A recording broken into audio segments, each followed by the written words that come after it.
MCC, please resume the countdown. Gene, countdown resumed. Countdown resumed. Okay, so we're on a countdown on May 23rd, 1965. A wonderful time of year to go look at the northern lights, the Aurora Borealis. And that's our mission today, is to go out and get our spacecraft up there and see if we can study the northern lights from space. So we're going to run through our checklist, and if you're familiar with this, that's fantastic. If not, come along, and we're just going to go through it quickly.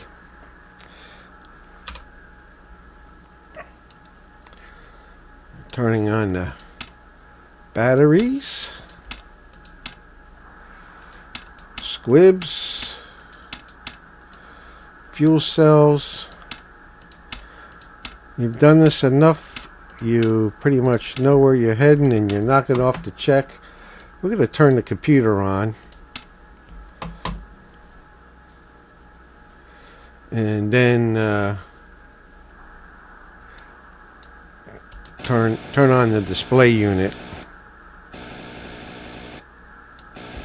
That's going to take a little while, so let's head on over to the left hand side, and that's going to take about 20 seconds or so.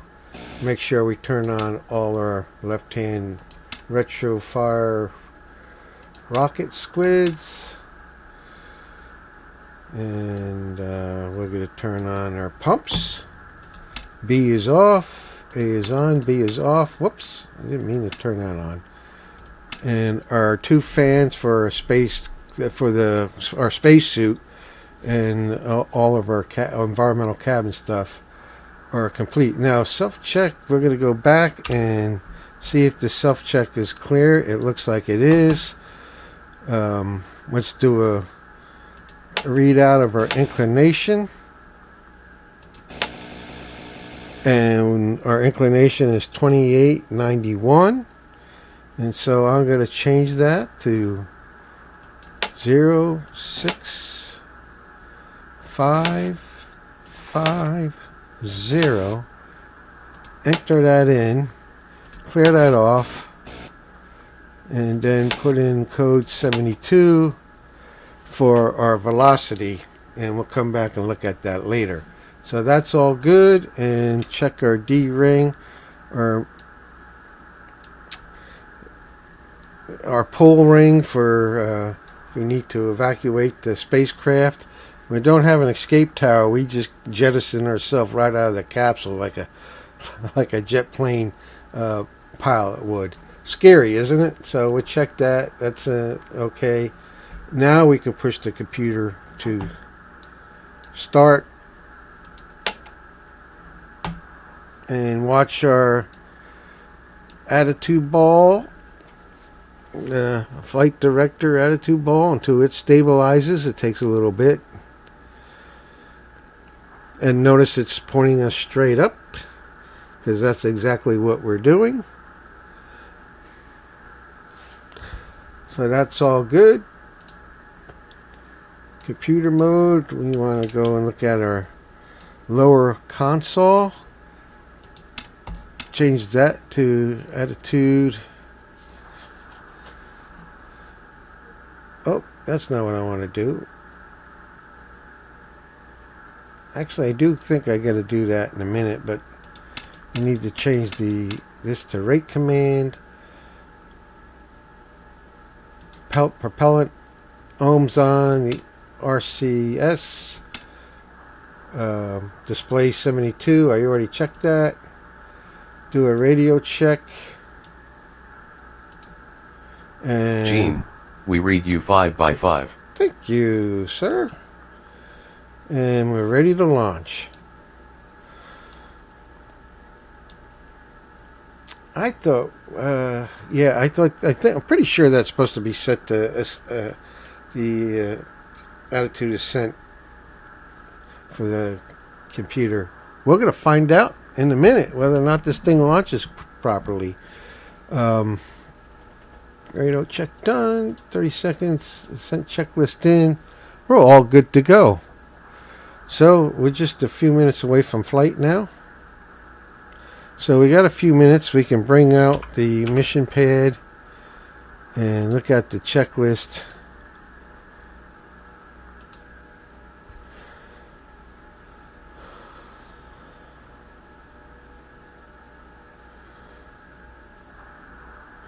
And so read through the checklist, attitude control, rate, CMD, got that. Yeah, the computer is supposed to be set to the ASC. Forgot what that acronym stands for attitude something or other control. But anyway, good. So we got everything correct. We're all done with our checklist. And we're going to just hang out now and watch for the flight. Speed up time a little.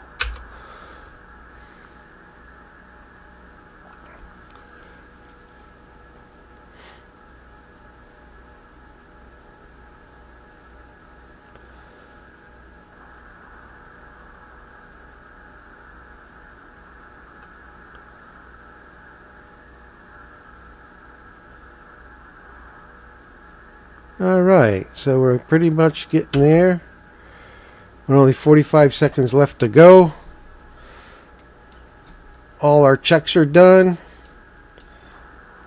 Cryo tanks. We'll check all that stuff when we get up into orbit if need be. One last check on the attitude ball. You can hear the rumblings.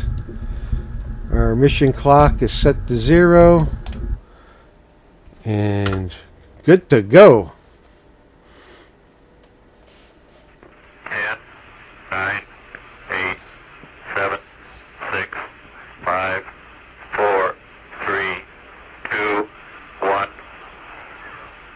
Ignition. Liftoff. Roger, clock, Gemini.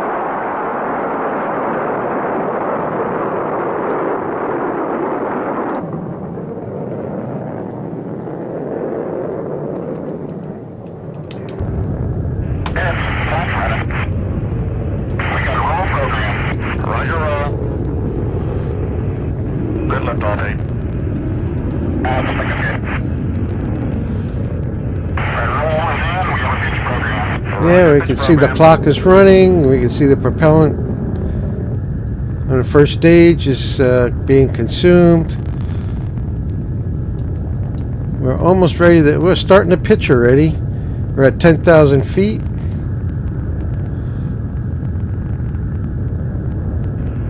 Mark, 50 seconds. You're looking good, 8.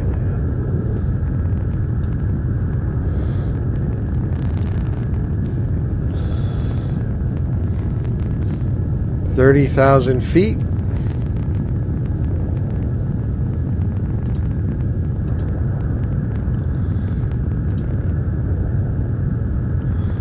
$40,000 feet. We're doing pretty phenomenal here.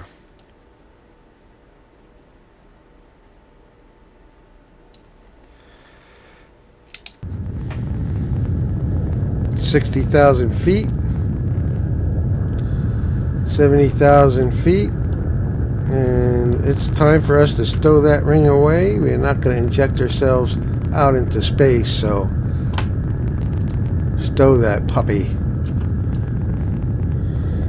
90,000, 100,000 feet.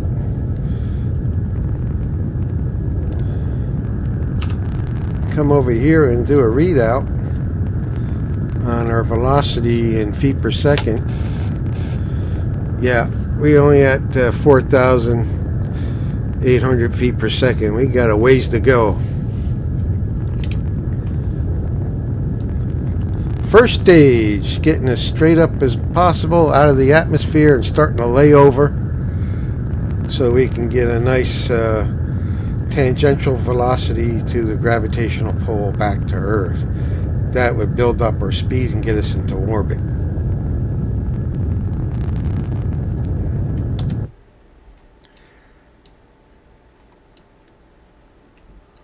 Yes.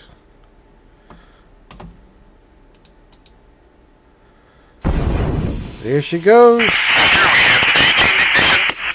Roger, staging.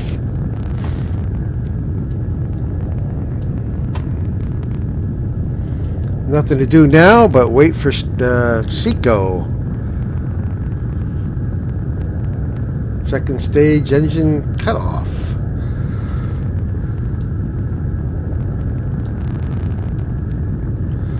I'm happy you can come along and join me for another launch. I'm looking forward to doing a video on flying the spacecraft. I was thinking about what this means, because there's two ways to fly a spacecraft, and we all want to understand the proper way, which is flying it by the book. But as I was thinking about it, there's a lot of fun and a lot to learn by flying it more by the seat of the pants. And then once you kind of gather that seat of the pants learning, even though it's very wasteful on fuel and things, and it's not by the book, you begin to see things. For example, you begin to see the wastefulness. You begin to see how the spacecraft is reacting to what you're doing, and it's quite enjoyable, because the more you do it, the more you learn. And then when you crack open the book begins to make more sense, because you have experiential knowledge of what it's talking about, what you're actually doing by the book. I'm going to call it the Scott Carpenter School of Learning. Scott Carpenter was one of the astronauts that enjoyed himself so much that he almost curiously, I hate to say it like this, but almost curiously killed himself. But he never flinched, never stressed, very relaxed astronaut, and just enjoyed every moment of being out there in space. So much so that they didn't really let him fly again, but he sure was a happy camper, and he used all the fuel that he could use. He barely had even a squeeze left of fuel to get back, because he used every last bit of it. We're about ready for our cutoff. So yeah, I thought maybe I'd do the Scott Carpenter School of Space Flight. So it'd be really enjoyable, and learning and taking our time and not worrying about. Roger, Seco. Okay, Seco, not worried about what we're doing proper or improper or whatever. So we do have the activation light for separation of spacecraft, and we can go take a look. We still got our buddy with us, our second stage, and so I love how we take off in the evening. We're going to have the sun behind us, beautiful, and hauling off in this direction. Take a look at the orbital path. You see, we're doing a different inclination. We're heading up north.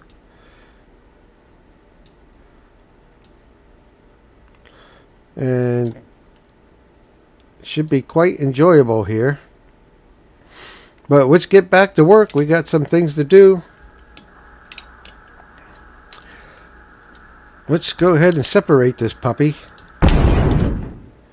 And there she goes. So bye for now. We don't need you anymore. You did us well.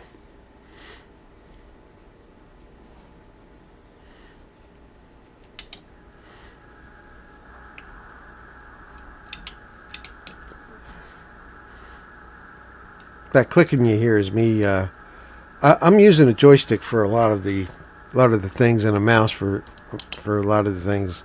Like my mouse, I'm using a pointer on. We also want to get rid of the fairing.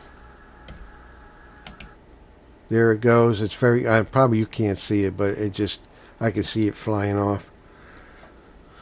Hard to see with the sunlight behind us. So, we're going to get back to work here for a few minutes. The fairing is gone. Our sensors are out. It'll be a couple minutes before the sensors calibrate themselves. These are the horizontal sensors and others, but what they do is they sense radiation. So we're going to have almost no radiation coming off of the from outer space, but radiation reflecting back off of the planet Earth, and from that it can determine where the horizon is of planet Earth, and calibrate and set. And so there's a number of systems. I think there's like 7 different systems that the spacecraft uses to figure out where it is oriented and where it is, and and all that stuff. But and when we use the automatic attitude corrections, it's going to use the gyros and the horizontal sensors and all that stuff to get everything and know exactly where we're at. Plus, we always can go manual. So back to our checklist. Seco is done, illuminated. We did that. We got rid of the fairing. We need to enable ohms, so power that on, and 0 off anything on the IVs. Over here to the integral. I always get this acronym wrong. The integral velocity indicator, whatever. But anyway, it's where I can just 0 off everything with small burst. Yep, it didn't take much, and I zeroed it off, and I could check that off. So what we're going to do now is we're going to bring open the checklist again, and we're going to go back and do the insertion checklist and run that, and then we can put that out. And just for fun, we could do a radio check. Gene, we read you 5 by 5. That's good.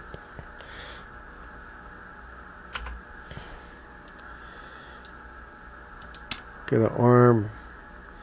We're gonna safe the booster and safe off these squibs because we're in orbit now. We don't want to accidentally send off any explosive devices. We can test the lights. Amber. Yeah, they're all amber. Reds. Reds are good. Greens look good.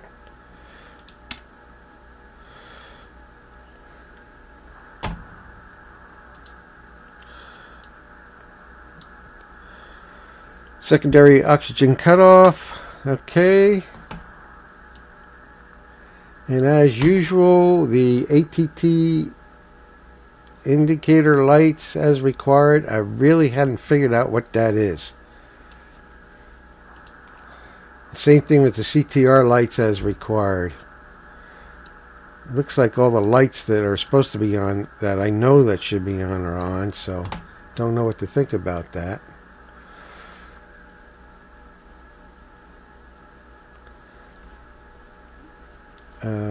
Overhead panel.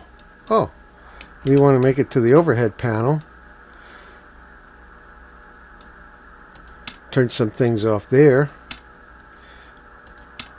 Turn off the roll jets. Turn off the attitude.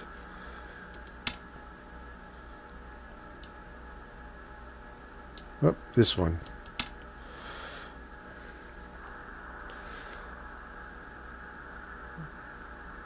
And then we got the main console, radio record off. So the radio recorder is off. And then back over here to start cutting out the batteries, because we want to not drain our batteries. We want to go ahead and just use our fuel cells. The AC power source. Let's come over here and get a little closer to it. AC power source, and we set that to IGS.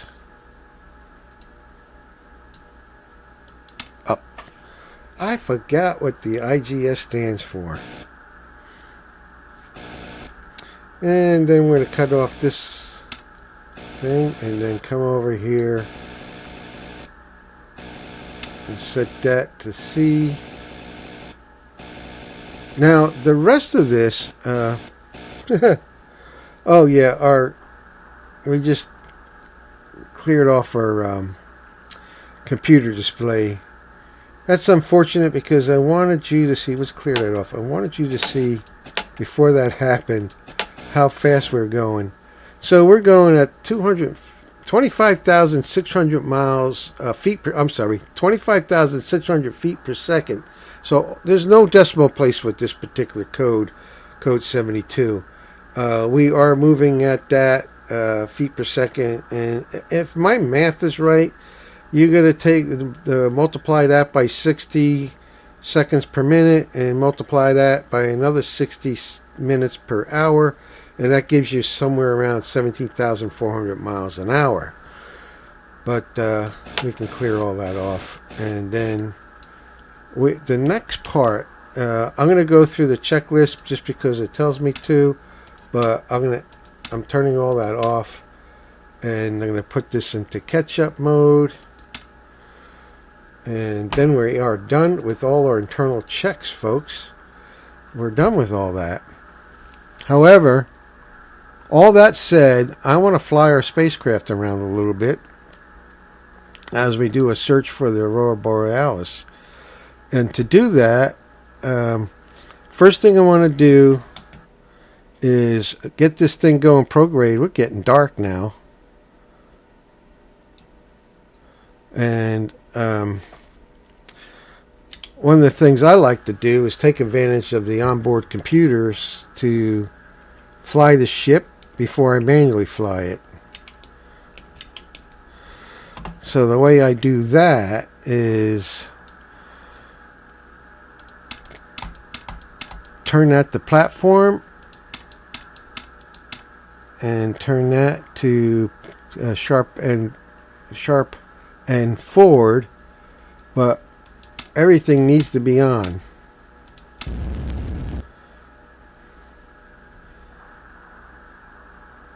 I don't think these need to be on though. But we are now, if we look at the ball, we should be sharp end forward.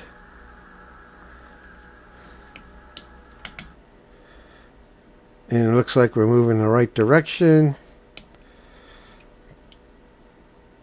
Alright, let's get to the fun part, fellows. Guys and gals, we're about 15 minutes into the mission. I think the best views are around 20 minutes out, but let's see what we can see. So what we want to do is turn this to manual rate command so we can use our joystick, and we also want to turn the lights off. Crazy as that sounds. Lights. Yeah, it gets dark. So let's take a look out the window.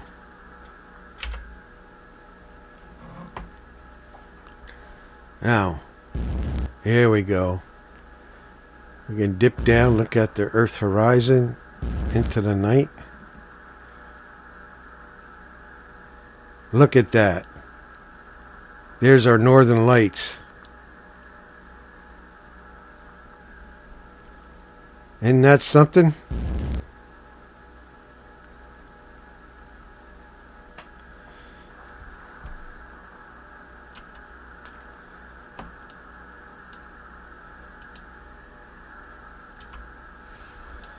Open the hatch up, take a look.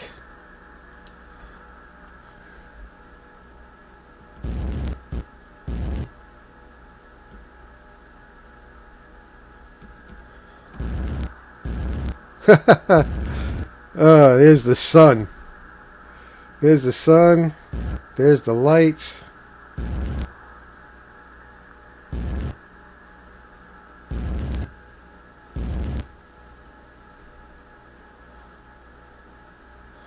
You know, every now and then you see that blip. I think that's our beacons. I don't know why they look like they're coming from outer space somewhere. But, yeah, I think that's part of the game, and in that. I should try. There's some switches to turn the beacons off. I should try turning them off sometime and seeing if that's the case. But I don't want to go look at switch panels right now and make you suffer through all that. Look at that. Look at that.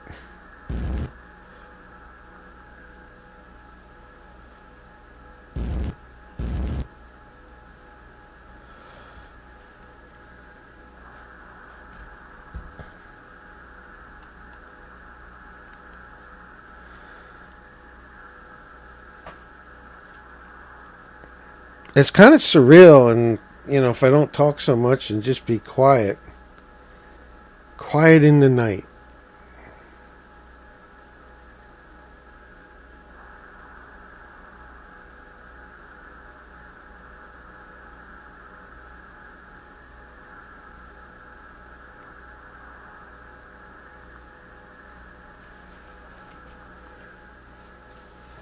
Kind of reminds me when I've been out all alone with my telescope, how quiet it is in the night and just staring out into space, into the stars. If you're not an astronomy buff, but you like these kind of space games, you need to get a pair of binoculars and just go out, away from the town, the city lights. Get out there and take a look at the stars at night, especially now it's summertime. Just enjoy yourself and just see the wonder of the creation.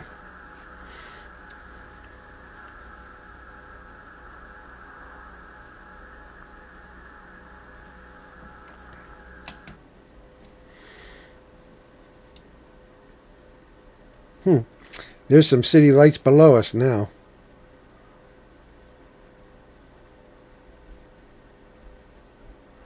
Ah.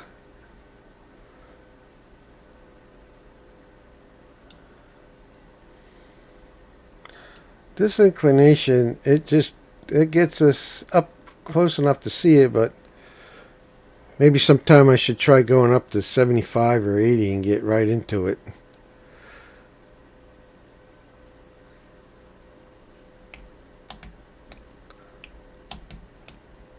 But you can see the inclination I'm at, different from the Agena, which the Agena is on an equatorial. And we're up here doing a 65, 50,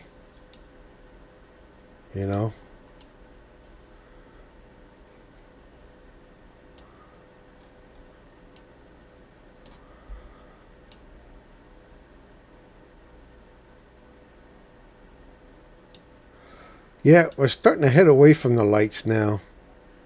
I think actually we over here at the tip of, what is this, Greenland? At the tip of Greenland, we were the closest to the lights. Maybe I should have got done and taken a look out quicker than I did, because we're moving away. Hey, I'll tell you what we can do. We can move our ship.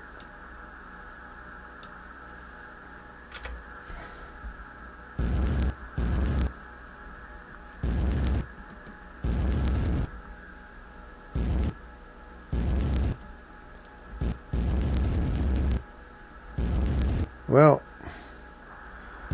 I think that's about it. That's a...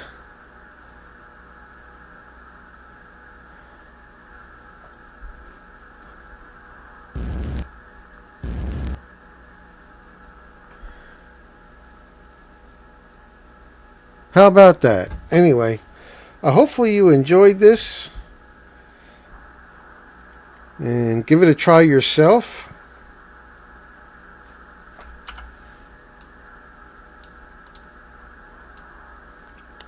Close up the hatch.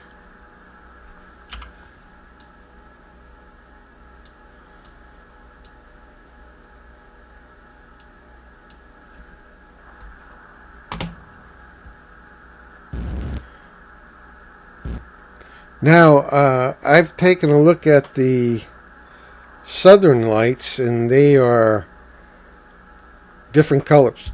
They're white. They're not quite green. They're more, and And sometimes the northern lights will have green and some red and all kinds of wonderful colors. But the southern lights in the game are white and red. So it's a whole different look. And so as we go around the orbit, if you set up like this, you can do that too. If you don't remember how this is done, rewatch the video. The very first, you don't have to watch everything, just first few minutes when I input the inclination into the onboard computer, into the display, inserted into display, and you can get yourself into any inclination you would like, and you can try doing something crazy and going way up north if you want.